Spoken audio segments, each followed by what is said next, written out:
వాక్యాన్ని ధ్యానం చేసుకుందాం. లూకాసు సువార్త పరిశుద్ధ గ్రంథము నుండి లూకాసు సువార్త 22వ అధ్యాయం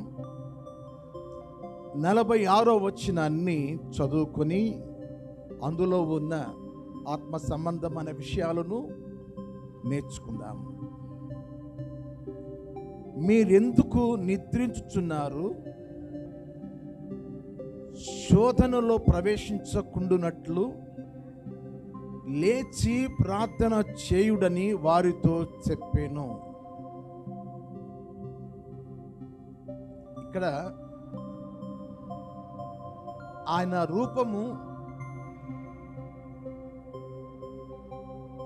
ఎంతో వేదనకరంగా ఉంది. చెమట రక్త బిందువులుగా మారేంతగా ఆయన ప్రార్థన చేసి బహువేదనతో ఆ శిష్యుల దగ్గరికి వచ్చి, మీరెందుకు నిద్రించుచున్నారు? మీరెందుకు నిద్రించుచున్నారు?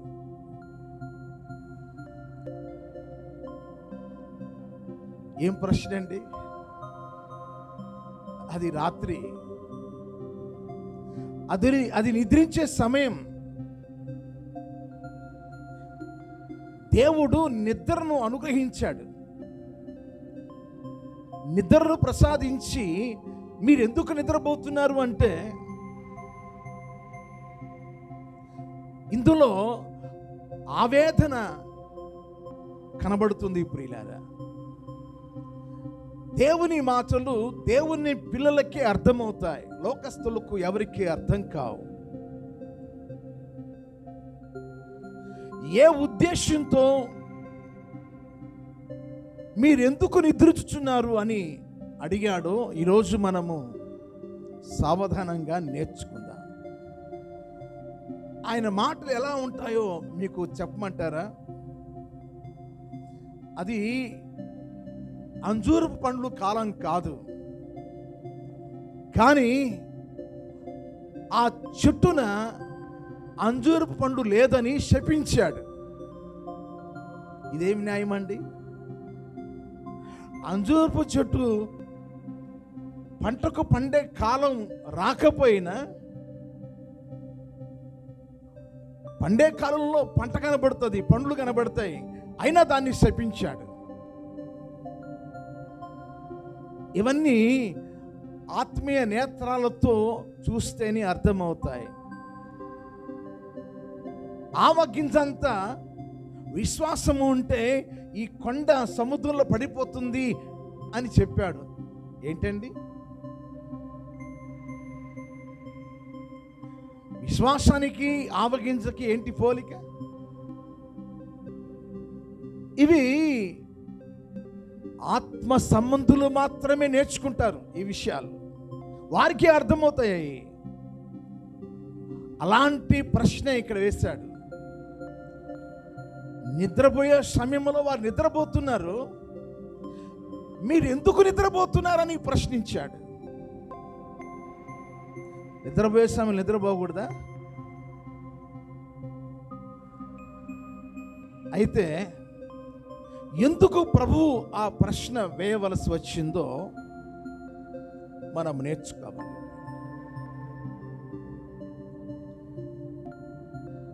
ఆయనలో ఉన్న ఆవేశపూరితమైన ఆత్మ సంబంధమైన విషయాలు మనము నేర్చుకోవాలి.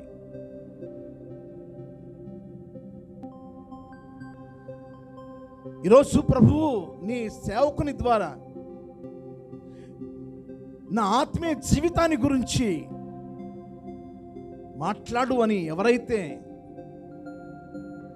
ఆశతో మీరు వింటున్నారో వినండి శ్రద్ధగా. ప్రియులారా, మీరు ఎందుకు నిద్రించుచున్నారు? మీరు ఎందుకు నిద్రించుచున్నారు? ఇందులో నేర్చుకోవలసిన విషయాల్లో మొదటి 2 విషయాలు చెప్తాను, ఆ తర్వాత అక్కడికి వస్తాను. నేను ఆ 3వ విషయం దగ్గరికి వస్తాను. దానికి ముందు మనము ఒక 2 విషయాలు మనం నేర్చుకోవాలి. ఎఫెసీయులకు రాసిన పత్రిక 5వ అధ్యాయం 14వ వచనం చూడండి. ఏముంది? అందుచేత నిద్రించుచున్న నీవు మేలుకొని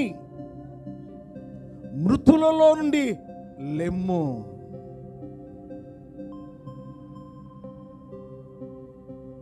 నిద్రించుచున్న నీవు లెమ్ము. ఎక్కడి నుంచి లేవాలి? మృతులలో నుండి లేవాలి. మృతులలో నుండి లేవాలి.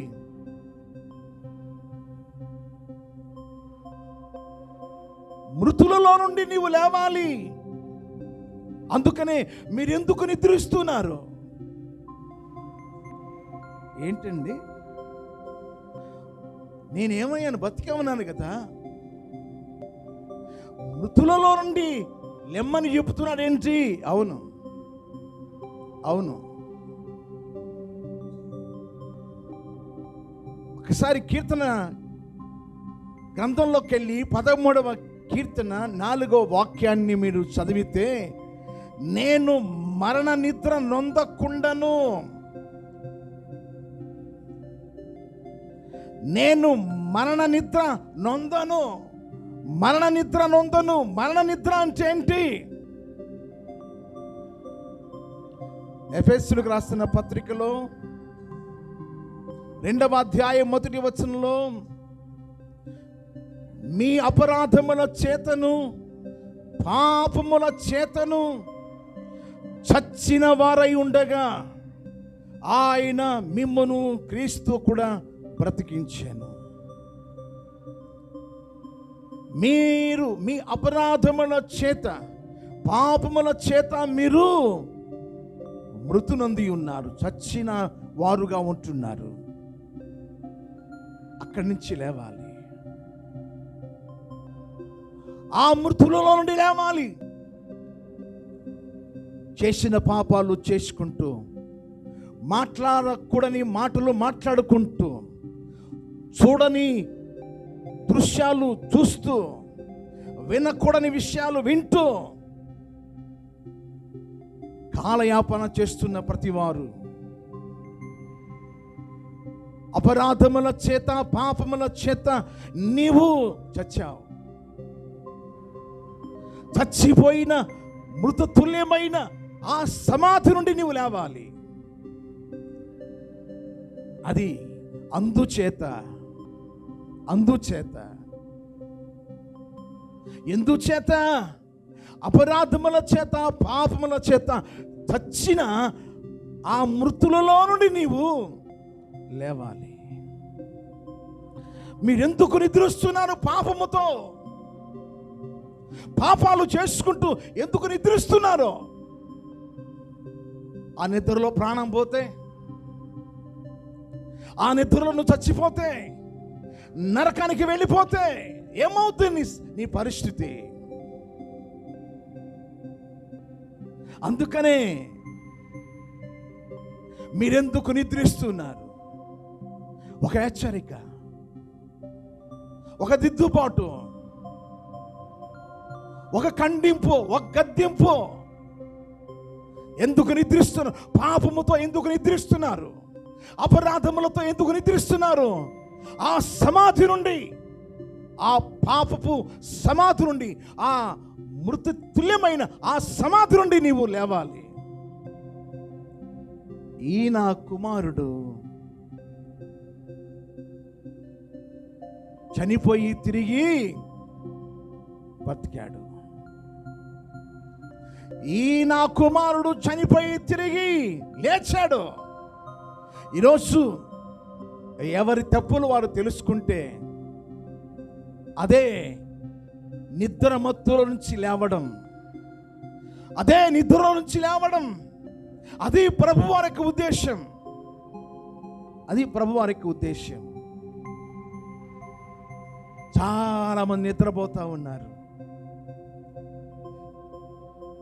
ఆ పాపములోనే, ఆ శాపములోనే, ఆ విధేయతలోనే, ఆ అన్యాయములోనే, ఆ అక్రమములోనే నిద్రపోతా ఉన్నారు. ఈరోజు నా ప్రియమైన దేవుని పిల్లలారా, యేసు ప్రభువు మీరు ఎందుకు నిద్రించున్నారని అడగడములో ఉన్న ఆంతర్యం అదే. అందులోంచి నువ్వు లేవాలి. లూకాసు వార్త 11వ అధ్యాయం 44వ వచనంలో మనం చదువుతున్నప్పుడు, ఇదిగో మీరు కనబడని సమాధుల వలె ఉన్నారు, మీరు నా కంటికి సమాధుల్లో ఉన్నారు. సమాధి వంటి జీవితం అనేది, అందులోంచి బయటికి రావాలి, లేవాలి. నువ్వు మృతుల నుండి లేమ్మో. ఎప్పుడైతే నీవు లేస్తావో అప్పుడు క్రీస్తు వెలుగు నిన్ను ఆవరిస్తుంది.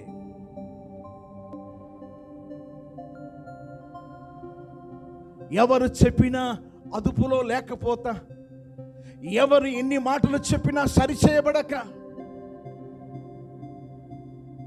ఎన్ని బోధలు ప్రభువారు బోధించిన మార్పులేని ప్రతివారు ఆ సమాధి నుండి, ఆ తిరుగుబాటు జీవితం నుండి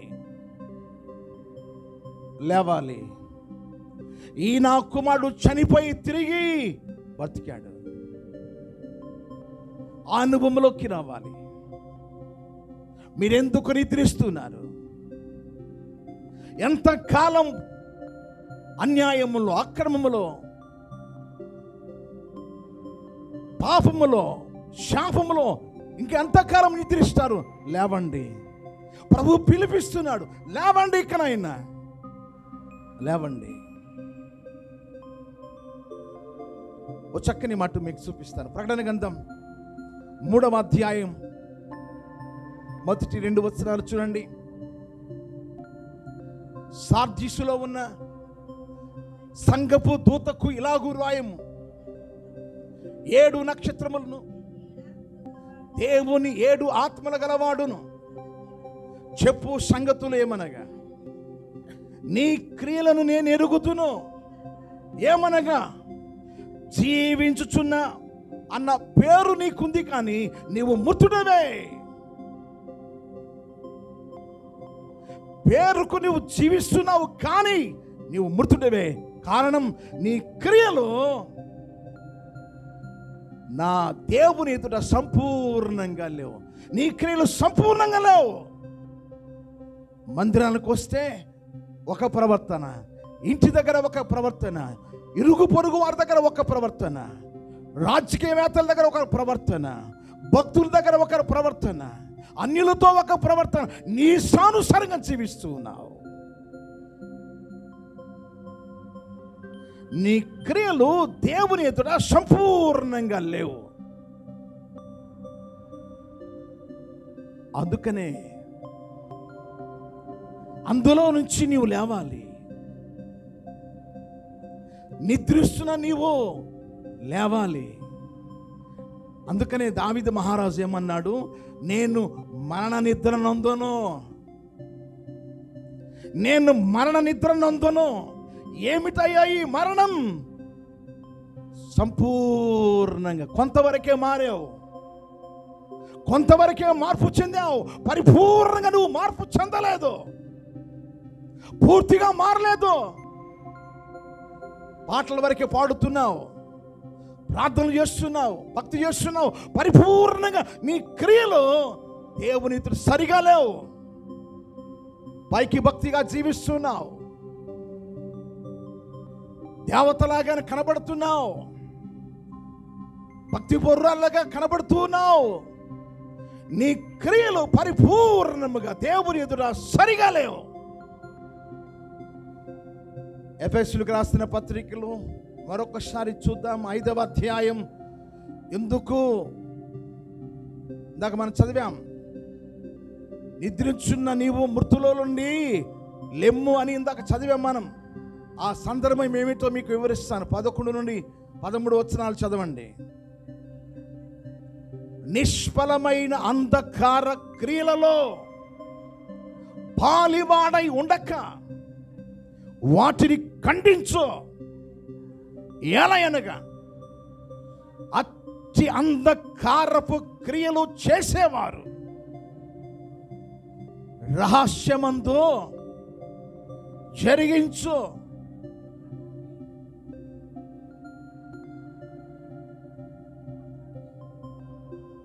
రహస్యమందు జరిగించు ఆ క్రియల గురించి మాట్లాడుతాను. అవమానం. చీకటిలో చిందులేస్తున్నావు నీవు, చీకటిలో సంచరిస్తున్నావు నీవు. చీకటి క్రియలు నాకు కనబడుచు ఉన్నాయి. రహస్యంగా చీకటిలో చీకటి పనులు, చీకటి క్రియలు అవి అవమానం వేస్తున్నాయి నాకు.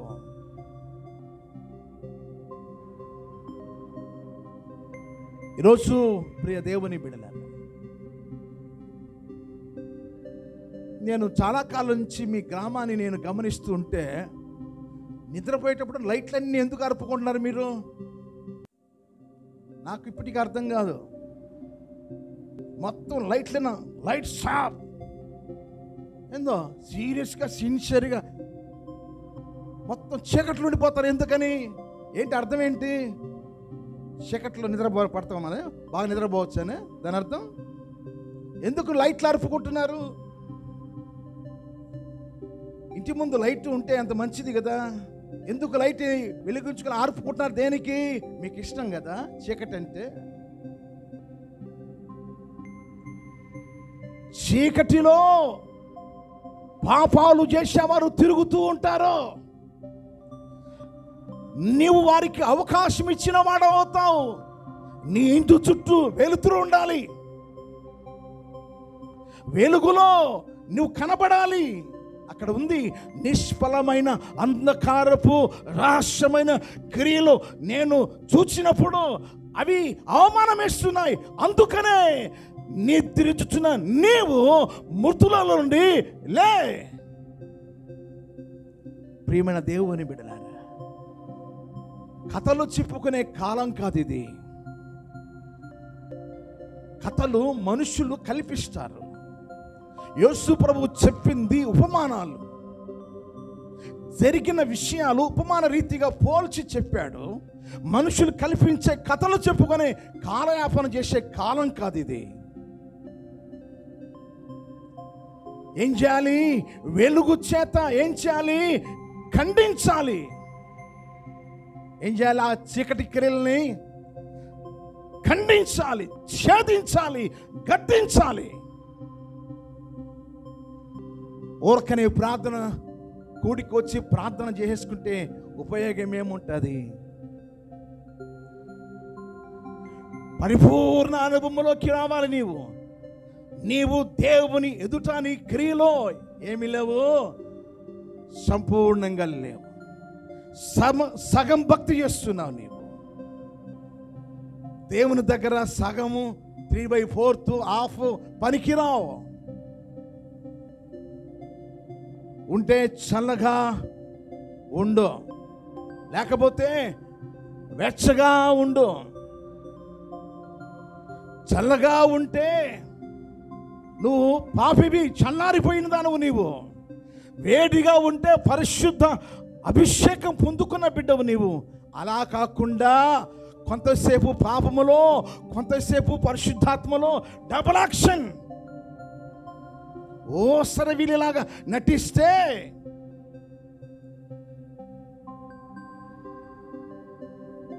నా చిన్నప్పుడు ఈ దసరా సమయంలో ఒక ఫేస్ ఏమో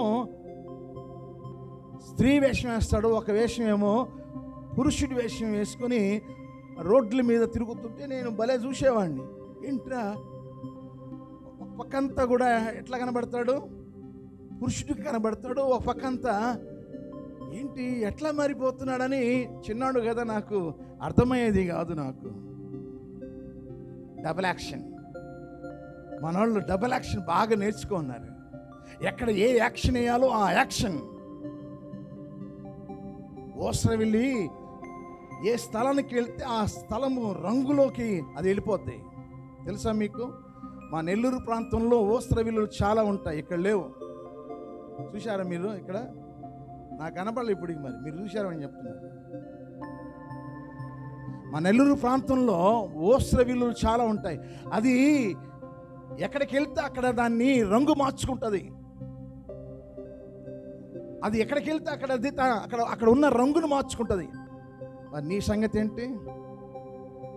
రంగులు మార్చే స్థితిలో ఉన్నావు నీవు. ఇది కథ కాలక్షేపం చెప్పుకునే కాలము కాదు ఇది. ఏం చేయమన్నాడు అక్కడ? ఖండించు, చీకటి క్రియలను ఖండించు, గద్దించు. నీ క్రియలు సంపూర్ణంగా లేవు. నా దేవుని ఎదుట నీవు సంపూర్ణంగా కనబడడం లేదు. లే, ఆ సమాధిలో నుండి, ఆ నిద్రమత్తులో నుండి, ఆ మరణ నిద్ర నుండి లే అని ఈరోజు దేవుడు పిలిపిస్తున్నాడు. మీరెందుకు నిద్రిస్తున్నారు? ఎందుకు నామకార్థంగా వేషధారణ జీవితం ఎంతకాలం? లేవాలి నీవు. ఇది ప్రభువారి యొక్క పిలుపు. ఇది ప్రభువారి యొక్క ఆర్తనాదం. ఇది ప్రభువారి యొక్క గుండె లోతుల్లో పెళ్ళుపుకుతున్న ఆర్తనాదం. అర్థం చేసుకోవాలి, ప్రభు బోధన అర్థం చేసుకోవాలి. మన ఇష్టం వచ్చినట్టుగా రాసుకోవడానికి, ప్రకటించుకోవడానికి ఏ గ్రంథం ఇది? ఇది పరిశుద్ధ గ్రంథం.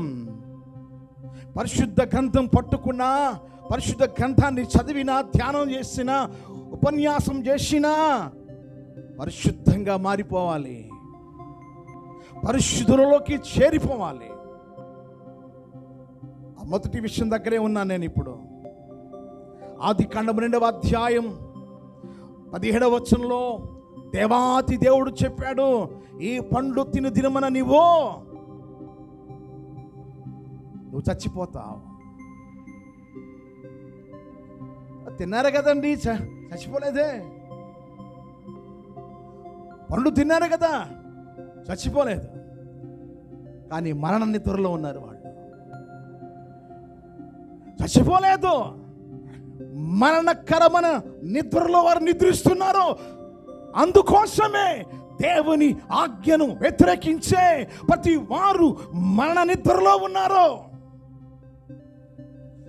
దేవుని శాసనాలను, దేవుని పద్ధతులను, దేవుని యొక్క క్రమాలను ఎవరైతే అధిగమిస్తున్నారో వారందరూ మరణకరమైన నిద్రలో ఉన్నారు. లేవాలి, నాకేమీ జరగట్లేదండి, నాకేమీ అవ్వట్లేదు, అందరికంటే బాగునే ఉన్నామని ఆదరమరిచావో ఒక రోజు పెళ్ళున దేవుని ఉగ్రత నీ మీద రాకమనిపే.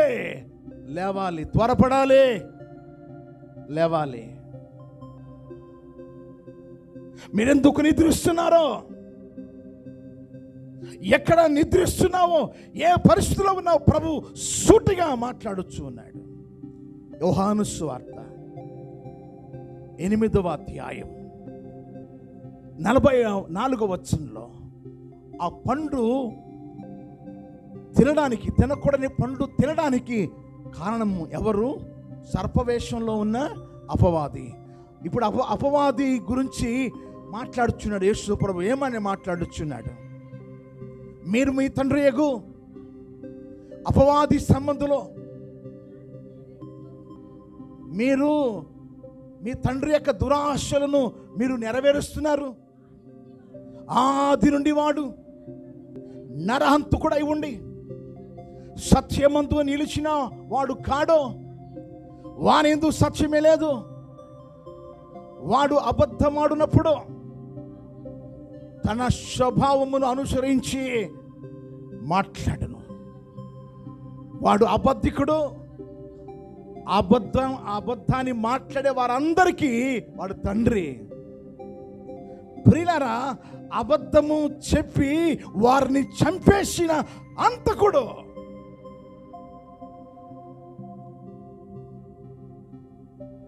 అబద్ధము అనే ఆయుధాన్ని వాడాడు. అందుకనే వాడు నరహంతకుడు. వాడు సత్యం మాట్లాడడం వాడికి చేత కాదు. చాలామంది ప్రియులారా, సత్యములో ఎవరైతే జీవించరో వారందరూ మరణకరమైన నిద్రలో ఉన్నారు. ఏమండి, సత్యం చెప్తే ఎందుకని అంత కోపం? ఉన్నది ఉన్నట్టుగా మాట్లాడితే ఎందుకు ఆనాటికి ఈనాటికి ఎందుకు కోపం? ఈరోజు శనివారం, ఈరోజు పరిశుద్ధమైన దేవుని యొక్క సన్నిధిని గడిపే దినం. మరి ఈ దినమందు నువ్వు దేవుని మందిరానికి వచ్చి దేవుని సన్నిధిలో గడిపి నీవు రేపటి ఆరాధన కోసం సిద్ధపడడానికి రావడానికి బదులు నీవు అసత్యములో జీవిస్తూ ఉన్నావు. నీవు అసత్యములో జీవిస్తూ ఉన్నావు. ఈరోజు చేయకూడని పని నువ్వు చేస్తూ ఉన్నావు. చెరపుకురా చెడవు అని సామెత ఒకటి ఉంది. నువ్వు సత్యములు లేకుండా అనేక మందిని అసత్యములోకి నడిపించేస్తున్నావు. నీవు అసత్యము అనేది మరణకరమైన నిద్ర. సత్యములో జీవించకపోవడము మరణకరమైన నిద్ర. అందుకనే మీరెందుకు నిద్రపోతున్నారు? అసత్యములో ఎంతకాలం నిద్రపోతారు? లేవాలి. మనం అసత్యములో నుంచి లేచి సత్యవంతులుగా మనం సిద్ధపడాలి. ఇది మొదటి అనుభవం. ఇది మొదటి అనుభవం ప్రియులారా. ఇది అపరాధముల చేత పాపముల చేత చచ్చిపోయిన ఓ పాపి యొక్క మరణకరమైన నిద్ర అవస్థ.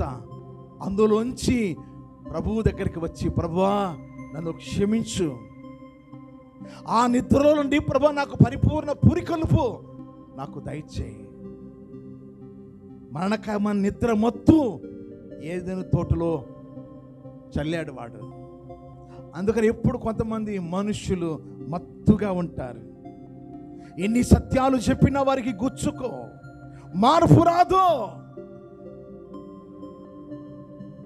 ఆ శాఖలోడు బాదుతుంటే ఆ కప్పలో ఏమైపోయినాయట, ఆ కప్పలకి అలవాటు అయిపోయింది బాదుడు. ఒక 20 నిమిషాలు లేక 30 నిమిషాలు లేకపోతే ఒక గంట. ఒక కొత్త కప్పు వచ్చి ఆ బాదుడికి కేకలేస్తుంటే ఇవన్నీ ఏమన్నాయి, ఈ బాదుడు అరగంటే ఓచుకో ఒక అరగంట ఓచుకో. ఆయన ఎప్పుడు కాదు, ఎప్పటి నుంచి కూడా ఈ పాష్ గారు ఇదే బోధ. ఈ బోధ, ఆయన బోధ అంత బాధుడే. ఏదో నవ్విద్దామంటే ఆయనకి నవ్వించడం చేత కాదు. అందరూ చూడు పిట్ట కథలు వేసుకుని ఎంత చక్కగా కథ కాలక్షేపం చేసుకుంటూ చెప్తుంటారు. ఈయన అలా చెప్పడం, ఈయనంతా బాధుడే, ఈయన వ్యవహారం అంతా బాధుడే. ఆ కప్పలు చెప్పినట్టుగా ఉంది కదా. దయచేసి ప్రియ దేవుని, దయచేసి దేవుని మాటల్లో ఉన్న ఆంతర్యాన్ని మనము నేర్చుకోవాలి. ఆత్మ సంబంధమైన అనుభవాల్లోకి మనం వెళ్ళిపోవాలి. ఆత్మ సంబంధమైన అనుభవంలోకి వెళ్ళిపోవాలి. ఎంతకాలం అండి మార్పు లేని జీవితం? ఎంతకాలం మార్పు లేని జీవితం? ఎంతకాలం వ్యభిచారం? ఎంతకాలం జూదం, వడ్డీ? ఎంతకాలం మోసం? ఎంతకాలం? అదేనా బ్రతుకు? అదేనా బతుకు? ఇది అసత్యమని అనిపించట్లేదా? ఇది బతుకు కాదని అనిపించట్లేదా? అయితే నీవు మరణపు మత్తులో, మరణపు నిద్ర మత్తులో సాతానుడు నిన్ను చల్లేశాడు. ఆ మత్తులో ఉండిపోయావు. మాటి మాటికి ఆ నిద్ర మత్తులోకి వెళ్ళిపోతున్నావు. అందుకనే ఎంత వాక్యం చెప్పినా నీలో మార్పు లేని జీవితం. ఎంత చెప్పినా మార్పు లేని జీవితం. రెండవ విషయంలోకి మనం వెళదాం ప్రియులారా. మత్తయి సువార్త, సామెతల గ్రంథం, రెండవ విషయం సామెతల గ్రంథం 10వ అధ్యాయం 5వ వచనం చదువుతాం. వేసవి కాలమున కూర్చువాడు బుద్ధిగల కుమారుడు, కోత కాలమందు నిద్రించువాడు సిగ్గుపరచు కుమారుడు. కోతకాలమందు నిద్రించువాడు. కోతకాలం అంటే ఏంటండి? కోతకాలం అంటే ఏంటి? పంట పండేసిందా లేకపోతే ఇంకా పండాలనా? పండేసింది. పంట పండేయంగానే కోతకాలం ఉంటుంది. కోతకాలంలో కోయకపోతే ఏమవుతుంది? ఏమా, నీ చేతికి రాదు పంట, నేల పాలైపోతుంది. కోతకాలమందు నిద్రించువాడు సిగ్గుపరచబడతాడు. ఇది ఏ కాలమో తెలుసా? ఇది కోతకాలం. యేసు ప్రభువు చెప్పాడు, ఇది కోతకాలం. ఏం కోత? పంట కోత. చేతికి అందించిన పంట కోతకాలములో మన చేతికి అందించే పంట ఇది. కోతకాలములో దాన్ని ఇంటికి తెచ్చుకోవాలి. కోతకాలముందు దాన్ని మనము పొందుకోవాలి. రేపు ఒక దినాన వాక్యం చెప్పేవారు ఉండరు. రేపు ఒక దినాన మందిరంలో ఆరాధనలు ఆగిపోతాయి. గొంతు చించుకొని ఇలాగ వాక్యం చెప్పే వారు ఎవరు మీకు కనబడరు. ఆమోసు గ్రంథం 8వ అధ్యాయం 11వ వచనం చదవండి.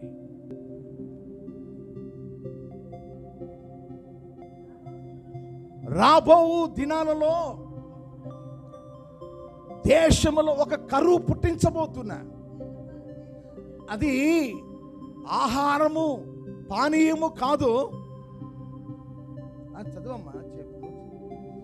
యెహోవా మాట వినకపోవడం అనే కరువు.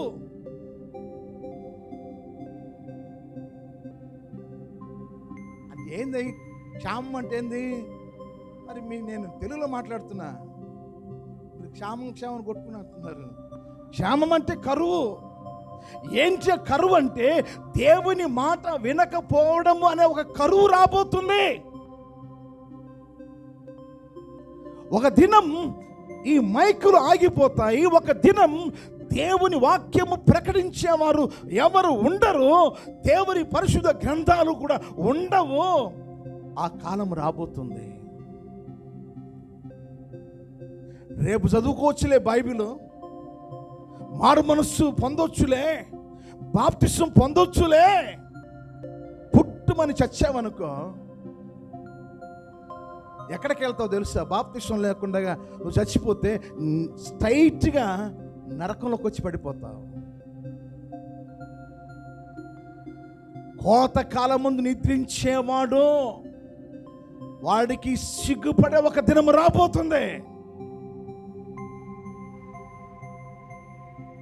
సిగ్గుపడక ముందే వచ్చిన పంటను కోసుకో.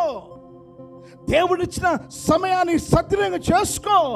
నిద్రపోవద్దు. పంట కూర్చుకో. నీ ఇంట్లో కుమారుని ప్రభు సన్నిధికి నడిపించో. ఆదివారం పని అప్పగిస్తే వాడు ఎందుకు వస్తాడు? ఏమ్మా, ఆదివారము ప్రభు సన్నిధికి వచ్చేటట్టుగా వాడిని మనం ఏం చేయాలి? నువ్వు ఈరోజే పని చేయకూడదు, దేవుని మందిరంలో కనబడాలని చెప్పాలి. వాడికి ఏదో పని అప్పగించేసి వాడు రాళ్ళేండి, పని ఉందలేండి అంటే ఎందుకు వస్తాడు? ఆదివారం పని అప్పగించడం ఏంటి? ఆరాధన సమయంలో నీ ఇంటిలో ఉన్న వారిని నువ్వు ఏం చేయాలి? సంపాదించాలి. ఆ పంటను కూర్చుకోవాలి. వారి ఆత్మ పంటను నీవు కోసుకోవాలి. సంపాదించావా? నీ భర్తను సంపాదించావా? నీ కుమారులను సంపాదించావా? వస్తున్నారా నీ బిడ్డలందరూ మందిరానికి? నువ్వు ఒక్కదాని ఒంటరిగా వస్తావు, సీరియస్గా సిన్సియర్గా వస్తావు, సిన్సియర్గా వెళ్ళిపోతావు. నలుగురు కొడుకులు, ఒక ఇళ్లలో నలుగురు ముగ్గురు, ఒక్కొక్క ఇంట్లో కోడళ్ళు ఉంటారు, ఒక్కొక్క ఇంట్లో చాలా మంది జన సమూహం ఉంటారు. ఎవరు కనబడరు.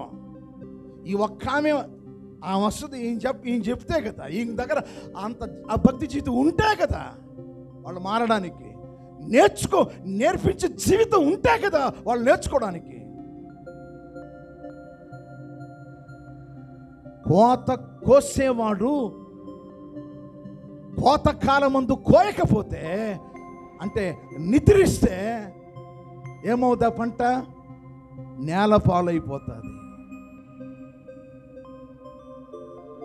ఇక్కడ చక్కని మాటగా చూడండి, కోతకాలం ముందు నిద్రించువాడు ఎవరు ఆ పని చేయరు, కానీ అందులో ఉన్న వివరాలు మీకు నేను చెబుతూ ఉన్నా. ఇప్పుడిప్పుడు పండుతుందా, ఇప్పుడిప్పుడు కోత కోసుకుందామని ఏ రైతుని ఎదురు చూస్తుంటాడు. అందులో ఉన్న విషయం ఏంటంటే, అరే బాబు నీ ఇంట్లో ఉన్నది పంటరా బాబు, వారందరినీ ప్రభు సన్నిధికి నడిపించరా బాబు, నిద్రపోవద్దురా నాయనా.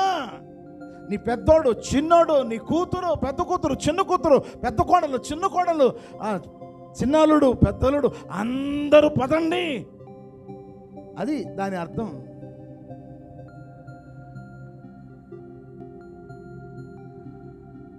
చాలా శ్రేష్టంగా ఉన్నాయి ఇక్కడ మాటలు. మీకు సిరియా దేశపు సైన్యాధిపతి గురించి మీకు చెప్తాను. సిరియా దేశపు సైన్యాధిపతి నయమాను. ఈ నయమాను బహు పరాక్రమశాలి, కానీ ఇతనికి ఏముంది? కుష్ఠరోగం ఉంది. ఈ సిరియలు దండెత్తి అనేక మందిని వాళ్ళు తెచ్చుకున్నారు. ఆ తెచ్చుకున్న ఇశ్రాయేలీలలో ఒక చిన్నది వారి ఇంటిలో పని మనిషిగా కుదిరింది, పని చేసుకుంటుంది. ఆ చిన్నది ఆ వ్యక్తిని చూసింది. నయమాన్ యొక్క కుష్ఠరోగాన్ని చూసి తన యజమానురాలకు చెప్తుంది, అమ్మా అమ్మా, ఇశ్రాయేల్ దేశంలో ఒక ప్రవక్త ఉన్నాడమ్మా, ఆ ప్రవక్త దగ్గరికి మన యజమాని పంపిస్తే బాగైపోతాడు.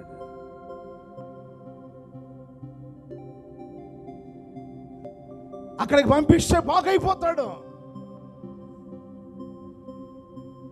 రాజుగారికి చెప్పాడు ఈ విషయం. రాజా, నాకున్న కుష్ఠరోగం బాగవ్వాలంటే మా ఇంట్లో ఉన్న పని మనిషి, ఆ పసిపిల్ల, ఆ చిన్నది చెప్పింది, ఇశ్రాయేలు దేశంలో ఒక ప్రవక్త ఉన్నాడట, ఆ ప్రవక్త దగ్గరికి వెళ్ళమని చెప్పింది. మరి అనుమతి ఇస్తారంటే ఓ ఎస్, ఉత్తరం రాశాడు, వెళ్ళు.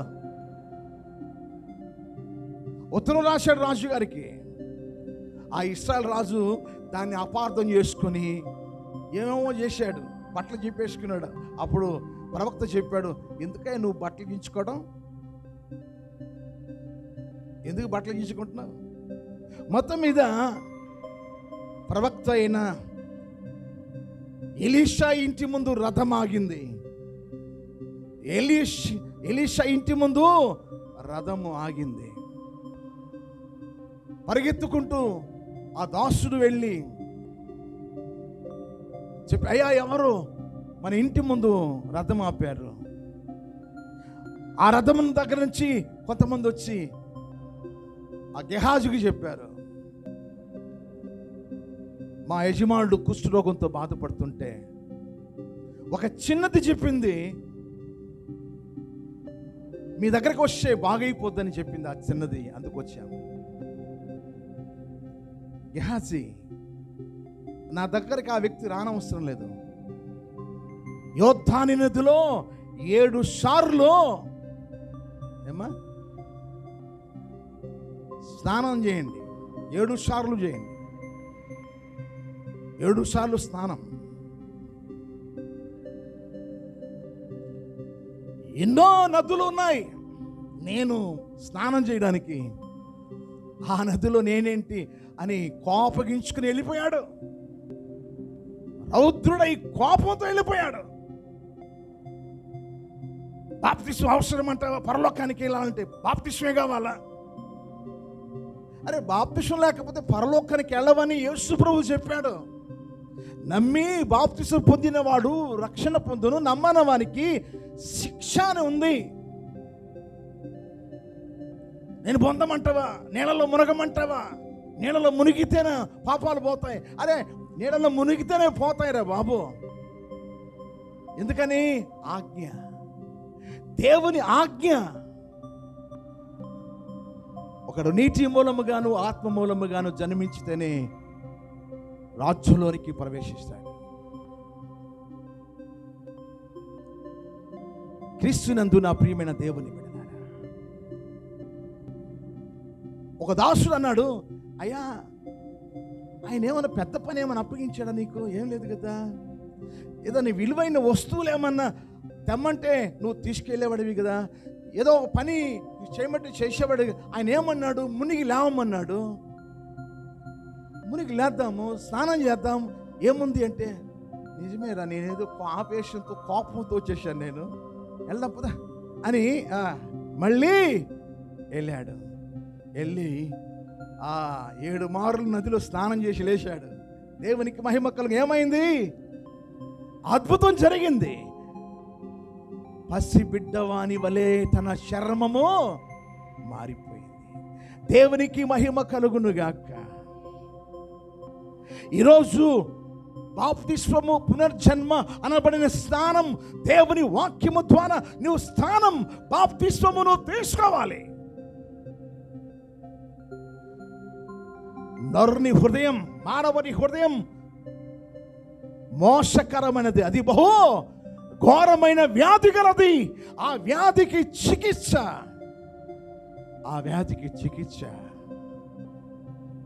పునరుత్థానములో యేసు ప్రభు ఏ రీతిగా మన నుంచి తిరిగి లేచాడో, నీవు కూడా బాప్తిస్మము అనే దానిలోండి నీవు పైకి లేవాలి. ఆ పునరుత్థానము నుంచి నీవు పునరుత్థాన బలము పొందుకోవాలి. ఈ శ్రేష్టమైన విషయాలు ప్రభువు సూటిగా స్పష్టంగా మనతో మాట్లాడాడు. ఒక విచిత్రమైన సంగతి మీకు చెప్తాను. రెండవ రాజులు గ్రంథం 5వ అధ్యాయం 15వ వచనంలో ఆ నయమాన్ ఇచ్చిన స్టేట్మెంట్ చూడండి ప్రియుల. ఆ నయమాన్ అంటున్నాడు, అప్పుడు నయమాను తన పరివారముతో కూడా దైవజనుని యొద్దకు తిరిగి వచ్చి అతని ముందర నిలిచి, చిత్తగించుము, ఇశ్రాయేలీలో ఉన్న దేవుడు తప్ప లోకమంతటి యందు మరి యొక్క దేవుడు లేడు. పంట పండిందా లేదా? చిన్నది పంట కోసిందా లేదా? కోసిందే. వింటే ఇదిగో అలా సేవకుని దగ్గరే వాక్యం వినాలి అని ఎంతమందికి నువ్వు చెబుతున్నావు? ఆయనకంటే అక్కడ బాగా చెబుతాడా, అక్కడ రా అంటావా? పాపం, శాపం, నిత్య నరకాగ్ని, వీటన్నిటి గురించి బోధించకపోతే వాడు సేవకుడు కానే కాడు.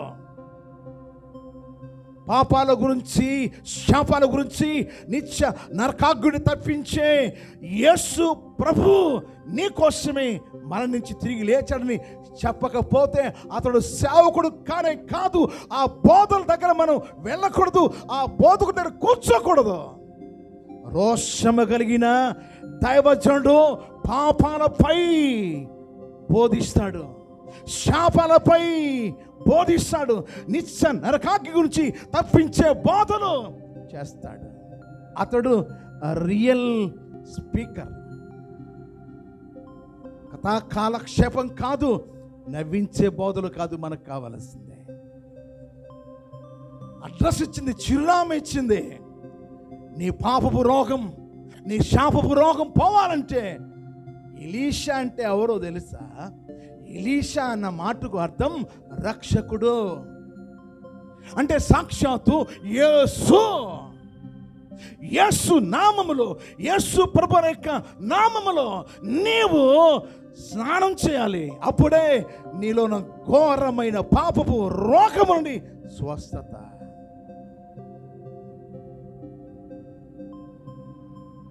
ఇంత సంగతి ఉంది ఇందులో, ఇన్ని విషయాలు ఉన్నాయి. కోతకాలం ముందు నిద్రించేవాడు సిగ్గుపరచబడతాడు. కోత కోస్తున్నావు నీవు, నిద్రపోతున్నాకేంట్లేండి, మా ఆయన రాకపోతే ఎంత, మా పెద్దోడు చిన్నోడు, పెద్ద కోడలు చిన్న కోడలు, అమ్మాయి పెద్ద అమ్మాయి చిన్న అమ్మాయి, ఎవరు రాకపోతే నాకెందుకులే, నేను వస్తున్నాను లేదా, నీకు కానుక ఇస్తున్నాను లేదా, నేను నీ దగ్గర కూర్చొని వింటున్నా లేదా. ఆహా, ఎంత భక్తురాలు నీవు, అబ్బా ఎంత భక్తి పూర్రాలు నీవు.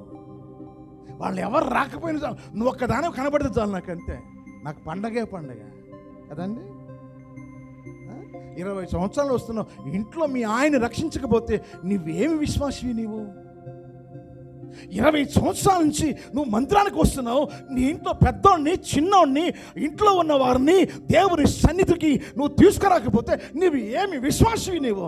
ఆ చిన్నది చూశారా అండి, ఆ చిన్నది యజమాన్ని ప్రభు సన్నిధి నడిపించడం కాకుండా ఏమన్నాడు ఆ యజమానుడు?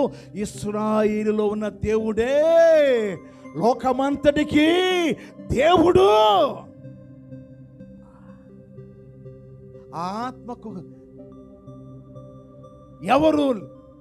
ఆత్మకు కారణం ఎవరు? ఆత్మను రక్షించడానికి కారణం ఎవరు? ఆ చిన్నది. అంటే ఆ తల్లిదండ్రులు ఎంత భక్తిలో నేర్పించుంటారు ఆ చిన్నదానికి. నేర్పిస్తున్నాం మనం, ఏమి నేర్పిస్తున్నాం మన చిన్న బిడ్డలకి? ఏమి నేర్పిస్తున్నాం? నువ్వు ఉంటే కదా సరిగా వారికి నేర్పించడానికి. ఈరోజు ఈ మాటలు వింటున్నా నా ప్రియ దేవుని బిడ్డలారా, ఏ నిద్రలో ఉన్నావు నీవు? ఇక్కడ ఏముంది? మీరెందుకు నిద్రిస్తున్నావు? ఏ నిద్రలో ఉన్నారు మీరు? ఆదమరిచి నిద్రిస్తున్నారు. ఏం పట్టలేదండి, ఇవేవి మనకు పట్టవు, ఇవేవి మనకు పట్టవు కదండి, ఇవేవి మనకు పట్టవు. ప్రభు ఈరోజు సూటిగా మనతో మాట్లాడుచున్న మాట. ఇప్పుడు మనం వచ్చేద్దాం, సబ్జెక్ట్కి వచ్చేద్దాం. ఇప్పుడు దాకా మీకు మీరెందుకు నిద్రిస్తున్నారనేది మూడో విషయానికి ముందు 2 విషయాలు చెప్పాను. ఇప్పుడు మూడో విషయం దగ్గరికి వస్తున్నాను. చూడండి ప్రియులారా, మీరెందుకు నిద్రించున్నారు? శోధనలో ప్రవేశించకూడనట్లు లేచి ప్రార్థన చేయడని వారితో చెప్పాను. దాని ముందు వారు దుఃఖము చేత నిద్రిస్తున్నారు. వారు దుఃఖము చేత నిద్రించారు. ఏం దుఃఖం? ఏం దుఃఖం అండి? ప్రభువు చెప్పాడు, నేను చనిపోతున్నాను, నేను చనిపోతున్నాను, నేను చనిపోతున్నాను. ఏడ్చి ఏడ్చి ఏడ్చి ఏడ్చి ఏడ్చి ఆ ఏడుపులోనే ఏమొచ్చేసింది? నిద్ర వచ్చేసింది. ఏం మర్చారు వాళ్ళు? ప్రార్థించడం మర్చిపోయారు. అంటే ఏడవమని ఎవరు చెప్పారు? యేసు ప్రభు ఏం చెప్పాడు? మీరు కలవరపడొద్దు, నేను చనిపోతే మీకు ప్రయోజనం, మీకు మేలు జరుగుద్ది అని ప్రభువు చెప్పాడు. అయ్యా మరణము నీకు దూరమగునుగా. కానీ పేతురు అన్న ఆ పేతురుగా చెప్పినప్పుడు సాతానా అన్నాడు. బాగా గమనించాలి ప్రియ, అక్కడ పని ఉంది కానీ వారు పనిని మరిచి నిద్రపోతున్నారు. దేవుడు అప్పగించిన పనిని మరిచేటట్టు సాతానుడు ఏం చేశాడంటే వెక్కి వెక్కి ఏడ్చేటట్టు చేశాడు. ఎందుకమ్మా నువ్వు ప్రార్థనకు రాలేదంటే, మా ఆయన ఒక మాట అన్నాడండి, అనకూడని మాట అన్నాడు.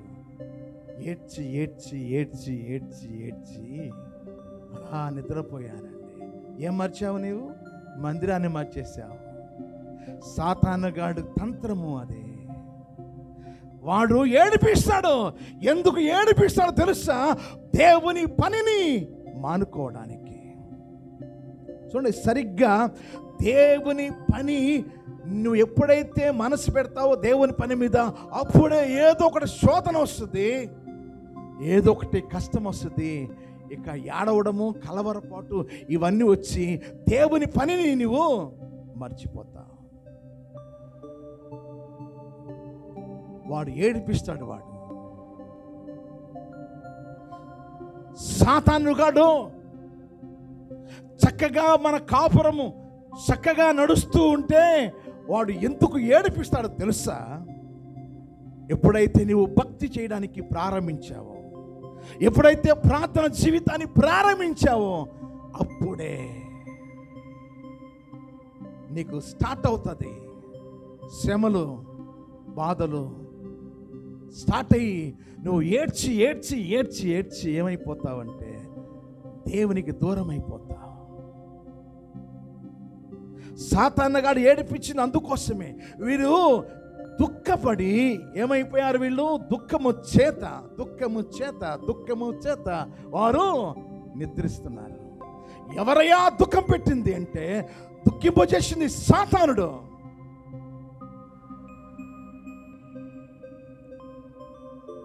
ఈ సత్యం ఒక్కసారి జ్ఞాపకం చేసుకోండి. దేవుని సన్నిధిలో ఎప్పుడైతే మనము భక్తి శ్రద్ధలు నిలుపుతామో, అప్పుడే భర్త ద్వారా, బిడ్డల ద్వారా ఏదో ఒకటి ఏడిపించే కార్యక్రమం పెడతాడు వాడు. తుడుచుకొని వచ్చేయాలి కానీ మంచం పట్టకూడదు. మీ అమ్మ అన్నం తిందంటారా? తినలా. మధ్యాహ్నం తినలా, రాత్రి తినలా, పొద్దున్న తినలా, ఈయన పళ్ళు ఎగిరించుకుని ఏమంత కోపమా?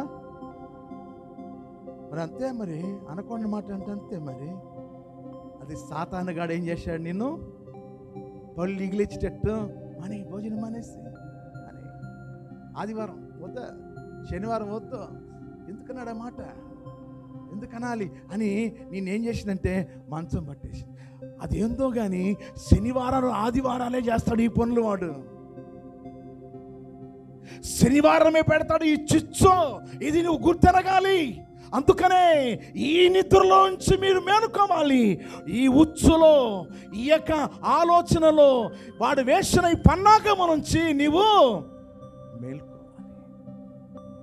మత్తయి సువార్త 13వ అధ్యాయం 25వ వచనం. మత్తయి సువార్త 13వ అధ్యాయం 25వ వచనం. మనుష్యులు నిద్రించుచుండగా అతని శత్రువు వచ్చి గోధుమల మధ్య గురుగులు విత్తిపోయేను. మనుష్యులు నిద్రిస్తుండగా మనం నిద్రపోతే మన జీవితంలో ఏం చల్లుతాడో? గురుగులు. గురుగులు గురుగులు అంటే దుష్ట సంబంధులు.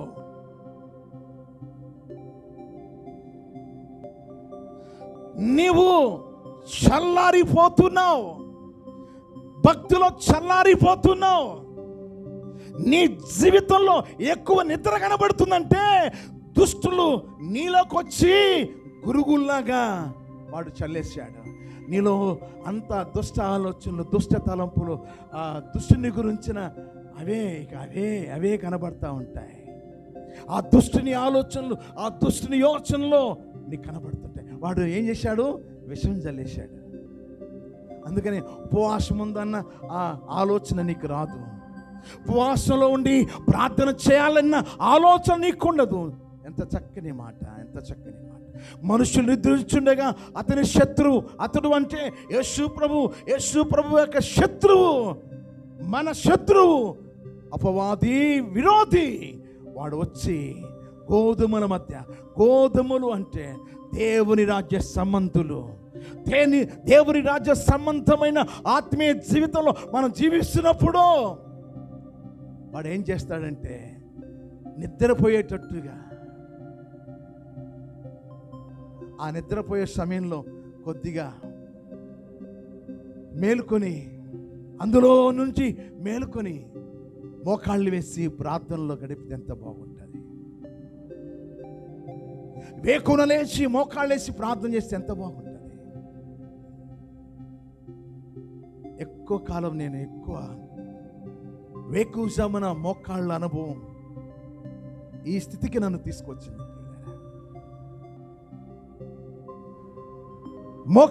వేకువజామున మోకాళ్ళ ప్రార్థన జీవితం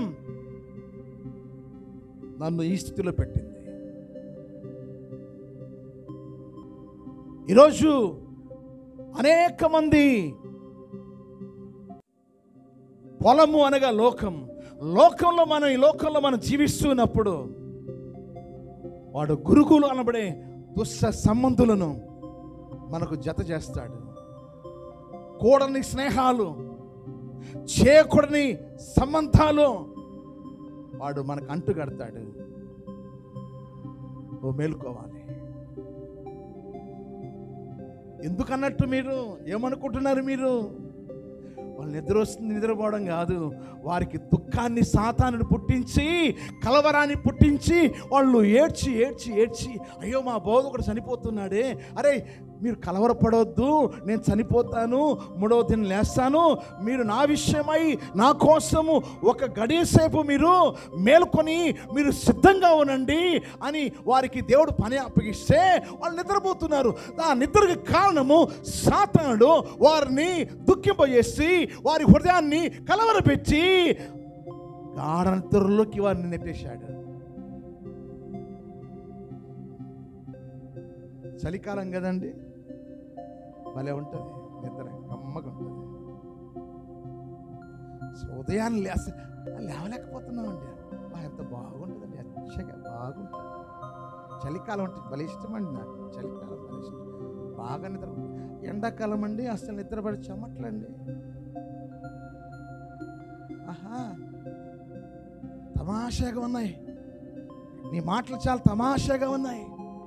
వేకువజామున చలికాలం బాగుందా? చదవండి 63వ కీర్తన మొదటి వచనంలో ఏముంది? భక్తుడు ఏమంటున్నాడు అక్కడ? భక్తుడు ఏమంటున్నాడు చదవండి. దేవా నా దేవుడవు నీవే, వేకువనే నేను నిన్ను వెతకదెను. నీ బలమును నీ ప్రభావమును నేను చూడాలని నీ పరిశుద్ధ ఆలయమందు నేను ఆశతో చేతులెత్తి కనిపెట్టుచున్నాను. విలాపవాక్యములు 3వ అధ్యాయం 19వ వచనం చదవండి. విలాపవాక్యములు 3వ అధ్యాయం 19వ వచనం చదవండి. ఏముంది?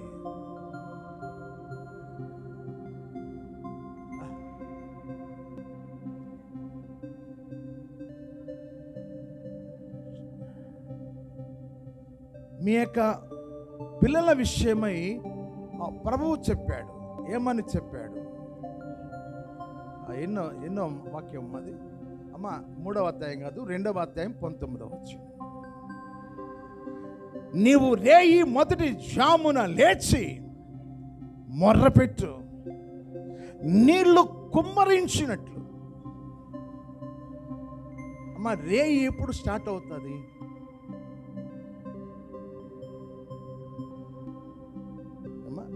రేయి ఎప్పుడు స్టార్ట్ అవుతుందంటే దానికి మీరు జవాబు చెప్పట్లేదు. రేయి అంటే రాత్రి అమ్మ. రాత్రి ఎప్పుడు స్టార్ట్ అవుతుంది? రాత్రి ఎప్పుడు స్టార్ట్ అవుతుందంటే జవాబు చెప్పట్లేదు.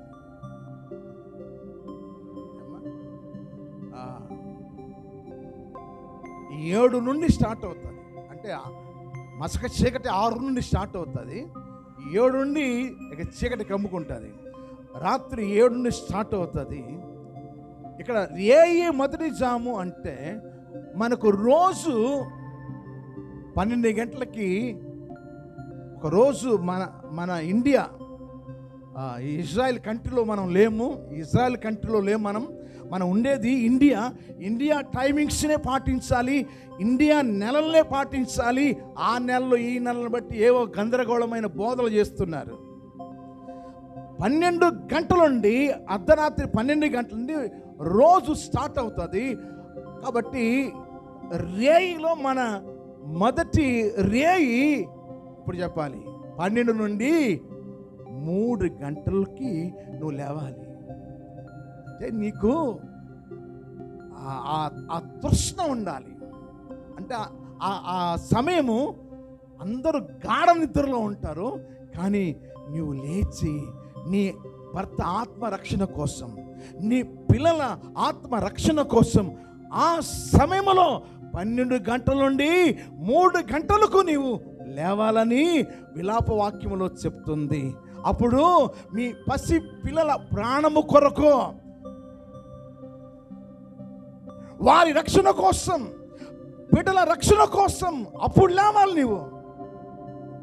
అసలు నిద్ర స్టార్ట్ అయ్యేది అప్పుడే కదా. ఇక ఏమి న్యాయం అంటే ఈ దేవునికి? నీకు అర్థం కాడు ఆయన, నీకు అర్థం కాడు. నీకు అర్థమైంది ఏంటంటే కనబడేదంతా బంగారం అయిపోవాలి, కనబడేదంతా కోట్లు కోట్లు కోట్లు కోట్లు. ఒక ఆమె ప్రార్థన చేసిందంట, నేను పట్టింది బంగారం అయిపోవాలి ప్రభు, పట్టింది బంగారం అయిపోవాలి. పో ఇచ్చేసాను పో. ఇప్పుడు చెప్పండి, బిడ్డను పట్టుకుంటే బంగారం, భోజనం అన్నం తింటుంటే బంగారం, ఏది పట్టుకుంటే అది బంగారం. మరి ఏమని ప్రార్థన చేసింది? నేను పట్టింది బంగారం. అనేక మంది మా అమ్మాయి పట్టింది బంగారం అండి. ఆహా, పట్టింది బంగారం అవుతుందా? పట్టింది బంగారం అయితే మెతుకు కూడా తినలేవు నీవు. మన భాష ఎలా ఉంటుందంటే కనబడిందంతా నాకే, ఇదంతా నాకు సొంతమైపోవాలి.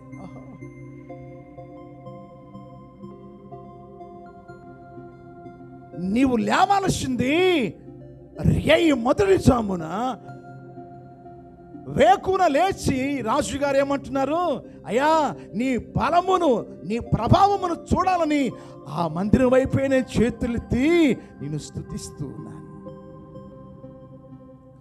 నీళ్లు కుమ్మరించినట్లుగా నీ పసి ప్రాణముల రక్షణ కొరకై నీవు ప్రార్థించమని విలాప వాక్యములో ఉంది. ఇదండి దీని యొక్క మర్మం. మీరెందుకు నిద్రిస్తున్నారు? ఇప్పుడు అర్థమైందా? యేసు ప్రభు చెప్పిన మాట క్లియర్గా మీకు అర్థమైందా? ఎందుకు నిద్రిస్తున్నారు? మీరెందుకు నిద్రిస్తున్నారు? ఇంకొక సంగతి చెప్తాను. వరే స్వామరి, వరే స్వామరి, రే వెర్రివాడా, చీమల దగ్గరికి వెళ్ళరా, వాటి నడతను బట్టి నీవు బుద్ధి తెచ్చుకో. అవేం చేస్తాయట? వేసవి కాలంలో ఆహారాన్ని సిద్ధపరుచుకుంటాయి, కోతకాలం ముందు ధాన్యాన్ని కూర్చుకుంటాయి. సోమరి, ఎందాక పడుకుంటావు? ఎప్పుడు నిద్రలేస్తావు? ఇంకెప్పుడు నీవు నిద్ర లేచేది? ఇంకెప్పుడు లేచేది? నీకు ఆత్మ రక్షణ గురించి కానీ, పరలోక రాజ్యాన్ని గురించి కానీ, బాప్తిస్మం, మారు మనస్సు, పరిశుద్ధాత్మ అభిషేకము, ఆశీర్వాదం ఇవేవి నీకు పట్టు. ఎప్పుడు లేస్తావు నీవు? చదవమ్మా. ఇంక కొంచెం సేపు నిద్రించాలని, ఇంక కొంచెం సేపు కొనకాలని, ఇంక కొంచెంసేపు చేతులు ముడుచుకొని పరుంటానని నువ్వు అనుకుంటున్నావు. అందుచేత దోపిడిగాడు వచ్చినట్లు దారిద్ర్యం నీ మీదకి వస్తుంది. ఆయుధదారుడు వస్తున్నట్టు శత్రువు నీ మీదకి వస్తున్నాడు. సోమరి, లే, ఎందాక నిద్రపోతావు?